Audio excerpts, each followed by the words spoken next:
Hey, everybody, welcome to the Treasure of Glory YouTube channel, where we talk about everything from quantum physics, string theory, the last days, and various topics.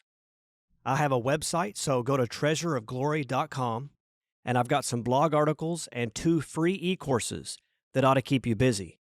I also have a podcast, so whatever platform you use to listen to podcasts, just look for Treasure of Glory podcast, and I'm sure you'll find it. So, we've been going through the book of Revelation verse by verse, and in the last video, we talked about the beast out of the sea, and we identified this beast as the Antichrist. So, you probably want to go back and watch that video if you're new to this channel. So, in this video, we're going to get into the second beast, the earth beast. All right, and this is going to cover the famous 666, the mark of the beast, and all of that stuff that everybody's pretty much heard of, whether they believe in God or not. You know, everybody's heard of 666. And non-believers sometimes, even if they get change back at the store and it's $6.66, well, they'll buy something else to make sure it doesn't come out to 666. So we're going to talk about all of that today and see if we can make sense of this. So with that, let's just get right into the text. Revelation 13, verse 11. Then I saw another beast rising out of the earth. It had 2 horns like a lamb, and it spoke like a dragon. Now, we already know what a beast is, right, from our last lesson. It's a satanically inspired king and kingdom. It's not just a system, and it's not just a person. It's both. Some have suggested that this beast is a religious system, but he, notice the word he, is called the false prophet. And the fact that this beast is thrown alive into the lake of fire, as we'll see in Revelation 19:20, that makes no sense if this is a system. Right? Systems and governments and organizations don't go to hell. Individuals do. This beast is not a political king like the first beast, but he's a religious king, kind of like the Pope of the Catholic Church. Although I'm not trying to say that the Pope is this beast. He could be in the future, I don't know. But that's not at all what I'm saying. I'm just trying to use the hierarchy of the Catholic Church and the role of the Pope to show how it's not out of the realm of possibilities for one man to be over a religious system. So remember from our last video that I documented from the book of Daniel that when the vision of the beast was given, Daniel saw beast rising up out of the sea. Then the interpretation was given, and then Daniel is told that these beasts are kings that rise out of the earth. So the sea represents people rising up out of the earth. The terms are interchangeable. So when it says that this beast comes up out of the earth, there is really no reason to go into too much speculation as to why this one comes from the earth and the other one comes from the sea. They both have their origin in Satan, and that's the point. Now, where it says the beast has 2 horns like a lamb, you do know, right, that lambs don't have horns. So we're obviously being symbolic here. Now, what is interesting is that this beast is not a ferocious beast. Remember when we talked about the other beasts, those empires that came up out of the sea? You had a lion and a bear and a leopard. Well, here you've got a lamb, a docile lamb, or so it seems. This lamb has horns. So he isn't just a little peaceful lamb. No, this lamb has an agenda, and he has power, and he's going to use it. Now, if you remember the first beast, the horns represented kings. Here, these horns probably represent 2 religious leaders under the authority of the beast. Horns also represent power in Scripture, so some have suggested that the contrast between the 2 horns of the earth beast and the 10 horns of the sea beast shows how the earth beast has less power than the sea beast. Well, if that's the case, then why not have 9 horns or 8 or any number lower than 10? Why specifically 2 horns? I happen to believe that these horns represent 2 religious leaders that are given authority by the earth beast, much like the Pope is the head of the Catholic Church and he has bishops under him. Now, this beast speaks like a dragon. He looks like a lamb. He looks all religious and peaceful, but listen to the words coming out of his mouth. He is a liar. He speaks like a dragon because his father, the devil, is speaking through him and operating through this beast. Okay? So let's go on to Revelation 13, verse 12. It, meaning the beast, exercises all the authority of the first beast in its presence, and makes the earth and its inhabitants worship the first beast, whose mortal wound was healed. From this we see that the Antichrist, or the first beast, gives authority to the false prophet, just like the dragon gives authority to the Antichrist. The role of the second beast is to promote the first beast and get the people of the world to worship him. Evidently, the people of the world will believe the Antichrist was raised from the dead, and this will be the catalyst that will lead to his worship. Notice how John wrote, whose mortal wound was healed. So obviously, the people believe there's been a resurrection. Now, verse 13. It performs great signs, even making fire come down from heaven to earth in front of people. And by the signs that it is allowed to work in the presence of the beast, it deceives those who dwell on earth, telling them to make an image for the beast that was wounded by the sword and yet lived. And it was allowed to give breath to the image of the beast, so that the image of the beast might even speak and might cause those who would not worship the image of the beast to be slain. You know, making fire come down from heaven is not fake magic. That is not David Copperfield type stuff. This is real fire. This false prophet is the real deal, and he's going to be possessed by a demon, a very powerful supernatural entity. And just like the sea beast is probably going to be possessed by Satan himself, and that's why he's going to perform miracles, this false prophet, this earth beast, is also possessed by a demon and will be able to perform miracles. And God is allowing all of this so the people of the world can choose. Who are they going to worship? Who are they going to believe? God or this false Christ? And you better believe when they see miracles and they see fire coming down from heaven, they are going to worship this man. I mean, have you seen people at rock concerts? I mean, if they're going to worship a rock star, you know they're going to worship some dude who's making fire come down from heaven. Now, what about the image of the beast? All throughout history, various dictators had statues of themselves made or had their image stamped on coins. In modern history, we see examples like Kim Jong-un in North Korea and Saddam Hussein in Iraq. A great biblical example of this, and a historical type, comes from Daniel chapter 3, where King Nebuchadnezzar of Babylon set up an image of gold and demanded everyone worship the image. It's almost like the book of Revelation was taken right from the book of Daniel. And in a way it was, because everything in the book of Daniel was a type, was an example, so we would know what it would be like in the last days. But anyway, so notice the catalyst that led to this image worship was the beast's resurrection from the deadly wound. A resurrection, whether it was real or that people think it's real, would certainly cause people to worship you. Now, there have been some very interesting ideas brought forth to explain this image. One of the more popular ones floating around today is the idea that this image is some form of artificial intelligence. The text says the beast was allowed to give breath or spirit, which is the Greek word pneuma, to the image. Now, it's easy to see how John would see a robot or some artificial intelligence from the future and explain it in terms that he understood from his vantage point in the first century. To him, the only way an image could breathe and talk would be if it received a spirit to animate it. No one in the first century would understand computers or robots. So maybe this image really is a robot or some kind of artificial intelligence. Or maybe it did receive some kind of consciousness or a spirit. Maybe the false prophet, because he has extraordinary superhuman powers, made an evil spirit possess the image and make it come to life in some way. We simply don't know, and we won't know until it happens. You know, speculation is fun, but there is a limit to it, so you don't take it too far and miss the point. The main point is the worship that will take place. This is all about worship. Who are you going to worship? God or the false God? Christ or the false Christ? Now going on to verse 16. Also it causes all, both small and great, both rich and poor, both free and slave, to be marked on the right hand or the forehead, so that no one can buy or sell unless he has the mark, that is, the name of the beast or the number of its name. Now, that's a passage we've all heard.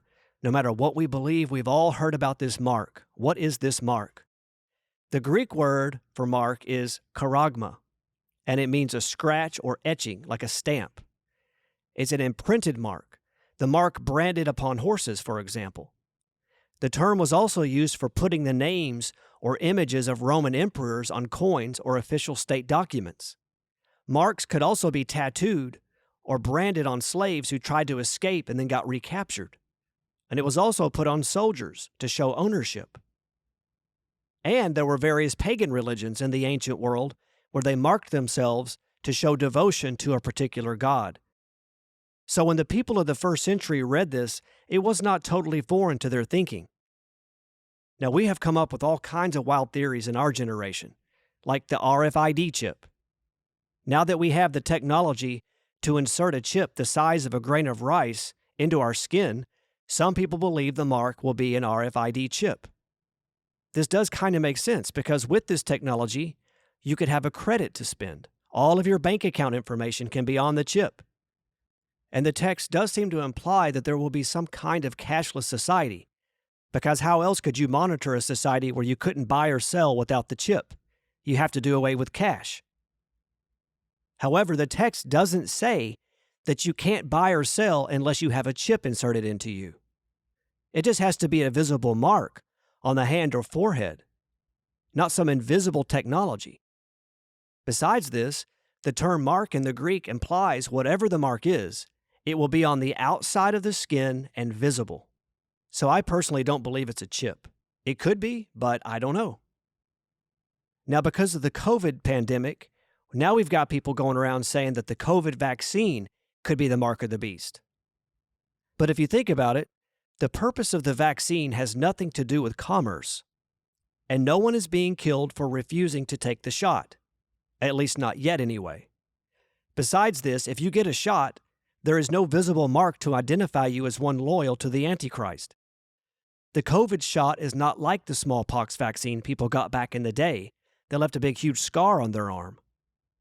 You know, I wonder if they thought back then they were getting the mark of the beast. Probably, some of them did.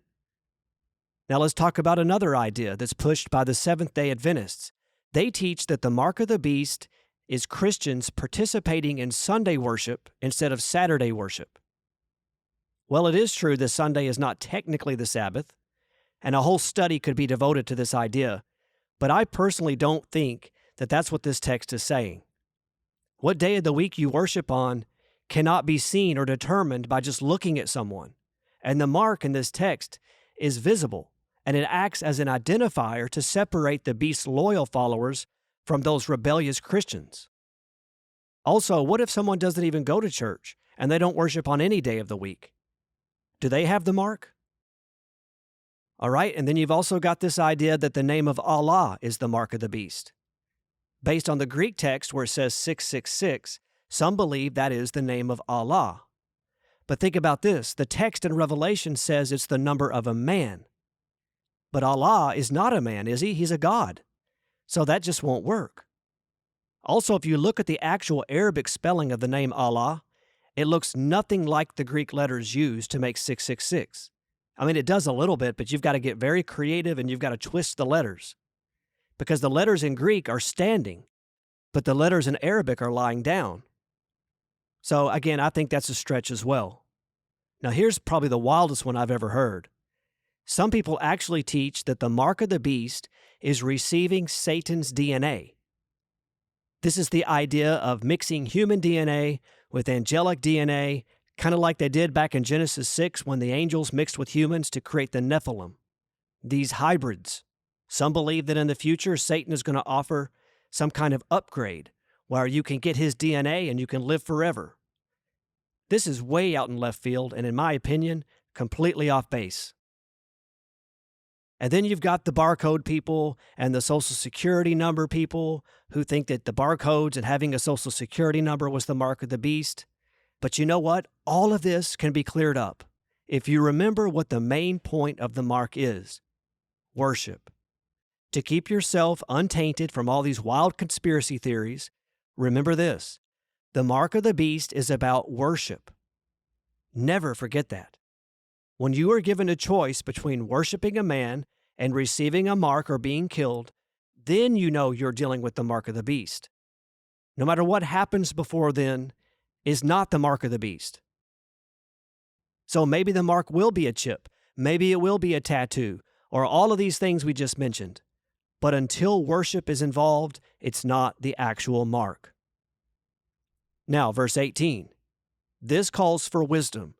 Let the one who has understanding calculate the number of the beast, for it is the number of a man, and his number is 666. So what does 666 mean? Well, first of all, it's the number of a man, not mankind in general. Yes, I know the number 6 is man's number, and I know all about it falling short of 7, the number of spiritual completeness. But this text is talking about one specific man, the Antichrist. Now, to understand 666 and to count the number of the beast, many people turn to gematria, which is the practice of taking the numerical value of a letter and adding it to other letters to solve what's kind of like a puzzle. See, each letter of the Hebrew and Greek alphabet has a number associated with it. So, for example, the 6th letter of the Hebrew alphabet is Vav, or where we get the W in our language. It is given the numerical value of 6. So some have said that the World Wide Web, or WWW, equals 666. So that must be the mark. I don't agree with that, but that illustration helps you understand gematria. Under this system, the names of certain world leaders like Nero and even Ronald Reagan equal 666. That's all fine and good, but that doesn't help us here. The future Antichrist, whomever he may be, and whatever his name will add up to 666. But we're not going to know who it is until that time comes. Now, a lot of people do believe that Nero was in mind here, but you got to remember, John was writing at the close of the century, around AD 95. So it would be kind of weird for John to speak of the beast in future terms if he was thinking about the Emperor Nero, who had already died back in AD 68. See, John understood types. He understood that Nero was a type of the future Antichrist, just like he understood Antiochus Epiphanes from the book of Daniel was a type of Antichrist. Because the spirit of the beast, or the spirit of the Antichrist, has been working through numerous dictators throughout history, and they all rule with the same sinful style. But there will be one final beast, the man of sin, the Antichrist. He will be the final beast, and he will be more evil and ruthless than all of the beasts before him. And he will have as his sidekick the false prophet, the earth beast, who looks like a religious lamb, so peaceful and gentle, but he's a dragon. He's full of lies and deceit, and he's going to make the world worship the Antichrist and lead a lot of people to hell. And here's the thing, the church is not going to be raptured. We are going to be here for this, so we are going to be given a choice. Are we going to worship the beast? Are we going to take his mark so we can buy or sell? Or are we going to step out on faith, reject the mark, not bow our knee to the Antichrist, and see what happens? Because what may happen is death. What may happen is your head gets cut off. What may happen is a bullet to the brain. And I wonder how many of us, when that moment comes, and if it comes, are we going to choose God or are we going to choose the beast? Just think about all those parents at the time who are going to have little kids or babies, and they're going to be faced with this decision. Do I feed my children? Do I worship the beast and take the mark so I can feed my hungry children? Or do I take the hard path and wait for whatever comes, whether it's death or anything else? So if we are alive when all of this takes place, we could end up going into the Antichrist camp out of convenience, because that's going to be the easy thing to do. It's going to be a very difficult time on the earth, and it could happen in our lifetimes. I don't know that it will, but it could. And if it does, we have to be prepared. Okay, so that's all of chapter 13. We're going to wait for the next video to get into chapter 14.